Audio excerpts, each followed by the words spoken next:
Today's hearing will examine equity market structure reforms put forward by Securities and Exchange Commission, SEC, Chairman Gensler, that will reshape American equity markets. To the casual observer tuning in today, that might sound like a sensible endeavor for a regulator, especially if the regulator identified clear examples of problems and crises in our markets, and if the regulator clearly demonstrated how the reforms would result in better outcomes for market participants. Unfortunately, those critical elements are missing from Chair Gensler's proposed overhaul of our equity market structure. America's capital markets are the deepest and most liquid in the world. Companies from all over the world choose to go public in the United States and list on American exchanges. Almost 12 billion shares trade each and every day in the United States through American exchange markets alone.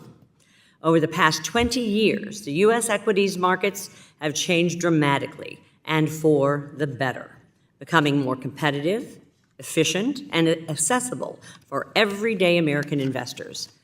Since the introduction of zero-commission trading, which has become the norm since 2019, retail trading has seen record growth and now accounts for between 10 to 20% of trading volume in the U.S.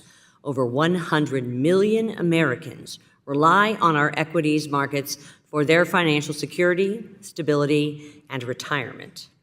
Nevertheless, in December of 2022, Chair Gensler and the SEC proposed 4 interconnected equity market structure proposals that would upend our current market structure and harm millions of retail investors.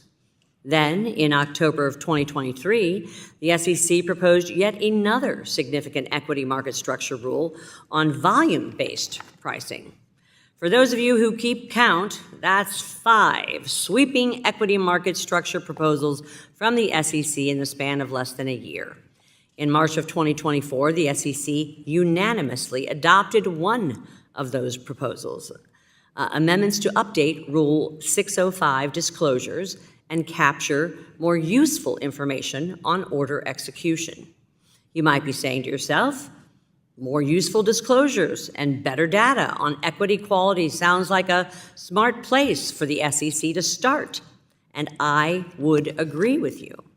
Taking that improved data from Rule 605 updates, analyzing it, and letting your findings inform which additional reforms are necessary or whether any reforms are necessary would be the prudent approach for the SEC.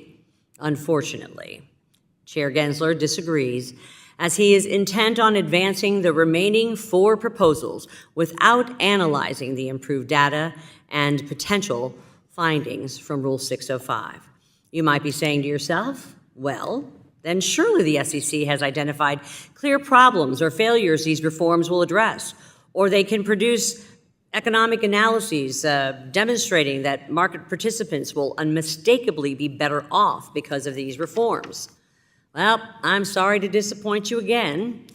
Throughout its economic analyses of remaining proposals, the SEC explicitly admits numerous times that the economic effects of the proposals are unknowable. Not to mention the SEC's economic analyses also inappropriately rely on data the SEC itself concedes is outdated and inaccurate. Case in point, to justify 3 of the remaining 4 proposals, the SEC relies on trade execution quality data from Rule 605 reports, despite SEC staff admitting that current Rule 605 reports offer limited usefulness. After all, updating and improving Rule 605 to yield more useful data is what the SEC recently approved. Just 3 months ago, we have no findings.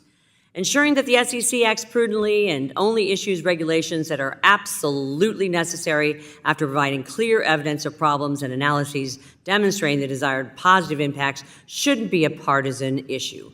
Millions of everyday Americans depend on the success of our equity markets for their financial securities.